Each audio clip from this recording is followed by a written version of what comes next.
আসসালামু আলাইকুম। আমার আজকের ভিডিওর সারমর্ম বুঝতে হলে আপনাকে অবশ্যই ভিডিওর শেষ পর্যন্ত দেখতে হবে। দেখার অনুরোধ রইলো। যদি না দেখেন সেই ক্ষেত্রে আপনি এর অর্থাংশ বুঝবেন এবং বিভ্রান্ত হবেন।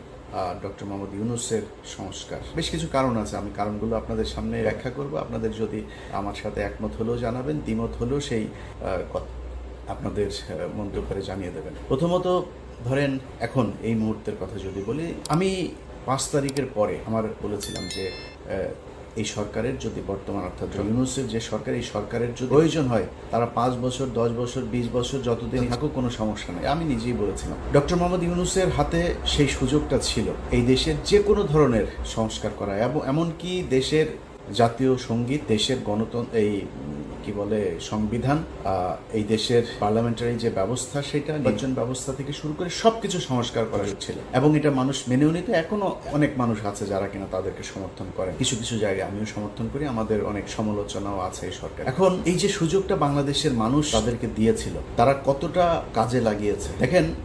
5 তারিখের পরে আপনাদের একদম খুব বড় আকারের যে বিষয়গুলো নিয়ে আলোচনা হয়েছে সেটা নিয়ে যদি বলি, ধরেন এই দেশের মানুষ ভারতের ব্যাপারে প্রচন্ড রকমের সচেতন এখন, এবং তারা ভারতের যে কোনো ব্যাপারে তাদের জীবন দিতেও প্রস্তুত আছে। 5 তারিখের পর থেকে এই সরকারের বোঝা উচিত ছিল এই গত 15 বছর শেখ হাসিনা যা করেছে তার বিহাইন্ডে ছিল হচ্ছে ভারত। তারা আমাদের ট্রান্সশিপমেন্ট বাতিল করেছে, আমরা ট্রানজিট বাতিল করেছে তারা, আমি সহ আমার ইউটিউব চ্যানেল, বাংলাদেশের বেশ কয়েকটা জাতীয় গণমাধ্যমের ইউটিউব চ্যানেল তারা ব্লক করেছে। আমরা তাদের চ্যানেলগুলো এখন পর্যন্ত বন্ধ করতে পেরেছি। তারা বিভিন্ন সীমান্তে এসে তারপরে আমাদের উস্কানি দিচ্ছে। তারা সেনা মোতায়েন করেছে, বিমান বাহিনী মোতায়েন করেছে, রাফায়েল মোতায়েন করেছে। আমরা তার জন্য কতটুকু কি করতে পেরেছি? আমরা তাদের এখন পর্যন্ত ট্রানজিট বাতিল করতে পারি নাই।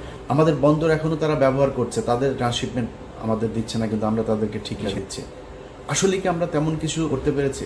ফারুকি, তারপর এই আসিফ নজরুল, এই দুইজনের ব্যাপারে আমরা শুরু থেকে বলে এসেছি। সারা বাংলাদেশের আমার মনে হয় 95% মানুষ সবাই চেয়েছে, সবশেষ ছাত্ররাও চেয়েছে। ছাত্ররা যখন আমার ব্যক্তিগতভাবে আমার সাথে ছাত্রদের একটা দূরত্ব তৈরি হয়েছিল, মাহফুজ বলেন, আসিফ বলেন, নাহিদ বলেন, হাসনাত, সার্জিস, সবার সাথে একটা দূরত্ব তৈরি হয়েছিল। সেই দূরত্বটা এখন নাই, কিন্তু সেই দূরত্ব কেন তৈরি হয়েছিল? এই আসিফ নজরুলকে কেন্দ্র করে। এই আসিফ নজরুল আসিফকে প্রথম আলোতে নিয়ে গিয়েছে, প্রথমা প্রকাশনাতে তার বই প্রকাশ করেছে, আমি তাদের বিরুদ্ধে কথা বলেছি। এখন এই যে আসিফ নজরুলের বিষয়টা তারা বুঝলো, বুঝার পরে তারপরে ডক্টর ইউনূসকে বলেছে তারা আসিফ নজরুলের বিরুদ্ধে সতর্ক করার পরেও এই সরকার কি ব্যবস্থা নিয়েছে তাদের পক্ষে। এমনকি ডক্টর ইউনূস এখন পর্যন্ত গত 10 মাসে জনগণ চেয়েছে এমন কোনো কিছু কি তিনি করেছেন? তিনি মনে হয় খোঁজই রাখেন না। বাংলাদেশের মানুষ কি চায় সেটা তো যায়ও না, আসেও না। আপনি কোন সেক্টরটাতে যাবেন বলেন? গেল 10 বছর, এই 10 মাস যদি হিসেব করেন, এই দেশে চাঁদাবাজি হচ্ছে, এই দেশে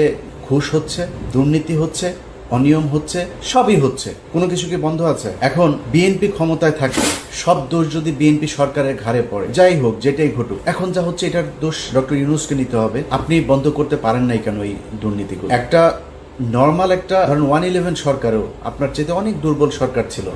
বাংলাদেশের ইতিহাসে এত শক্তিশালী সরকার কোনোদিন আসেনি। এত শক্তিশালী হবার পরেও আপনি এগুলোর বিরুদ্ধে ব্যবস্থা কি নিয়েছেন? পুলিশের নিয়োগ বাণিজ্য থেকে শুরু করে থানায় পরিমাণে ঘুষ এখন চলছে, অন্ধকার যুগের অবস্থা। আপনি বন্ধ করতে পারেন, এর দায় আপনি নেবেন না? কিছুই বুঝেন না তো আপনার থাকার দরকারটা কি? হঠাৎ করে এসে রাগ করে বলেন আমি তো থাকতে পারবো না, আমি থাকবো না। তো গার্লফ্রেন্ডের সাথে মান অভিমানের বিষয় না তো, না, এটা দেশ চালানোর ব্যাপার। আপনি পারবেন না? এতগুলো স্টুডেন্ট মারা গেল, এতগুলো সাধারণ মানুষ মারা গেল, এই যারা আপনার সাথে এখন আছে এই স্টুডেন্টদের জীবন নিরাপত্তা ঝুঁকির মধ্যে ফেলে আপনি চলে যাবেন সবকিছু সব জায়গায় ব্যর্থ হয়ে, এটা তো হইতে পারে না।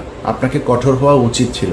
এখন যাবেন আমি এখন ঘাটটা সোজা করে তারপর দাঁড়াবেন, সেই সুযোগ আপনার হাতে নাই। কারণ আপনারা এই গেল 10 মাসে যেই সুযোগ হাতে পেয়েছিলেন সেটা কাজে আগাতে পারেন নাই। জাতীয় সঙ্গীত নিয়ে আমরা কথা বলেছি, মনে হয় গায়ে সুরসুরি লাগে ওনাদের। আরে ভাই, জাতীয় সঙ্গীত নিয়ে আপনি আমার সাথে তর্ক করবেন? আমাদের কথা বললে মনে হয় বিশাল বিজ্ঞ কিছু লোকজন আমাদের এটা নিয়ে সমালোচনা করলে তাদের গায়ে লাগে। ভাই, কি কারণে থাকবে জাতীয় সঙ্গীত? আমার বল, জাতীয় সঙ্গীত আমার দেশের নাগরিকের লেখা না, জাতীয় সঙ্গীতটা আমার দেশকে উদ্দেশ্য করে লেখা না। কলকাতার দ্বিকেন্দ্রীকরণ হবে বাংলাদেশের ঢাকায়, এটা তারা হইতে দিতে চায় না। যে কারণে বঙ্গভঙ্গ, সেই বঙ্গভঙ্গের পক্ষে পতিতা ব্যবসায় আপনার এই যে রবীন্দ্রনাথ সেই করলো, লিখলো একটা এক জায়গায় বাংলাদেশ কথাটা আছে, সুর আনলেন চুরি করে, মিথ্যা কথা, এটা বলেন মিথ্যা কথা কিনা? তো চুরি করা অন্য দেশের নাগরিক যে বাংলাদেশকে ভালোবাসে না, বাংলাদেশ বিরুদ্ধে যে কাজ করেছে এমন একজন মানুষের একটা গানকে আপনি রবীন্দ্রনাথের এই জাতীয় সঙ্গীত বানায় ফেললেন। এটার বিরুদ্ধে কথা বললে সমস্যা আছে না, গায়ে লাগে না। আপনি করেছেন কি? ভারতের ব্যাপারে আপনি কি করেছেন আমারে বলেন? ভারতের চ্যানেলগুলো এখন পর্যন্ত বন্ধ করতে পারেন নাই, তো কি করলেন? কোন জায়গায় কি হয়েছে আমার 10 মাসে একটা জায়গা বলেন। এই দেশের পিলখানা হত্যাকাণ্ড দিয়ে হইলো, আপনি পিলখানা হত্যাকাণ্ডের আজকে 6 মাস হয়ে গেল, এখনো পর্যন্ত কমিশন করে জানিও না। এই কমিশনের সেই রিপোর্ট তাদের বিভিন্ন মানুষজনের কাছ থেকে আপনার বক্তব্য নিচ্ছে, সেটার আউটপুট আসলে কি আমরা জানি না, এবং শেষ পর্যন্ত কি হবে সেটাও জানি না। চলছে তাদের মতো করে। কোনটার বিচার? একটা জিনিসের দেখেন, আমি আজকে এই গত 10 মাসের আজকের জায়গায় এসে আপনাদেরকে বলি, আমার যত জায়গা, আমি সবার নাম বলছি না, গুরুত্বপূর্ণ জায়গায় আমার নিজের ক্ষমতায় বলেন, আরেকজনের ক্ষমতায় বলেন, আরেকজনকে অনুরোধ করে বলেন, বিভিন্ন গুরুত্বপূর্ণ মানুষের কাছে যে আমার তদবির করতে হয়েছে। কেন জানেন? এখনো পর্যন্ত, এখন নতুন করে শুরু হয়েছে আপনার এই আলেমদের বিভিন্ন যে কথিত যে জঙ্গি নাটকগুলো আপনার সাজানো হয়েছিল, প্রথম আলো, ডেইলি, এরা মিলে যে নাটকগুলো সাজাতো, সেই নাটকে যারা আটক হয়েছে তাদেরকে জামিন দেয়, আবার স্টে অর্ডার দিয়ে জেল গেট থেকে আটক করে। এই ঈদের আগের 100 এই ঘটনাগুলো ঘটেছে। এখন এই যে ঘটনাগুলো আপনারা ঘটাইলেন, এই লোকগুলি মানে আপনার বন্ধু মনে হয় নাই? এই লোকগুলির মানে শেখ হাসিনা দ্বারা তারা নির্যাতিত হয় নাই? এই লোকগুলির জন্য কিছু করবেন না আপনি?